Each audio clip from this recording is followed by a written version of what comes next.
नमस्कार, मी पूजा. तुम्हा सर्वांचं स्वाद या चॅनलमध्ये स्वागत करते. तर आज ना गणपती बाप्पासाठी मस्त ओरिओ बिस्किटपासून मोदक बनवणार आहे. तर इथं मी 2 मोठे पॅकेट्स घेतले. त्याची जी क्रीम असते ना बिस्किटची ती काढून घेतली.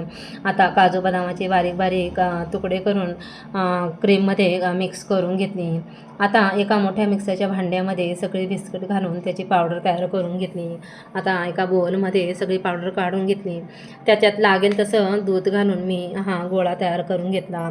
आता माझ्याकडे मोदकाचा साचा होता. तर या साच्यामध्ये असं थोडं थोडं मिश्रण घालून आतून दाबून घेतलं आणि ही जी आपली क्रीम आणि काजू बदामची फिलिंग असते ना ती पण मी आत भरून घेतली. बघा किती सुंदर होतो मोदक. असेच मी सगळे मोदक बनवून घेतले. अशा छान छान रेसिपीजला चॅनलला लाईक करा, शेअर करा, सबस्क्राईब करायला विसरू नका. पुन्हा भेटूया पुढच्या व्हिडिओमध्ये. तोपर्यंत धन्यवाद. गणेश चतुर्थीच्या तुम्हा सर्वांना हार्दिक शुभेच्छा.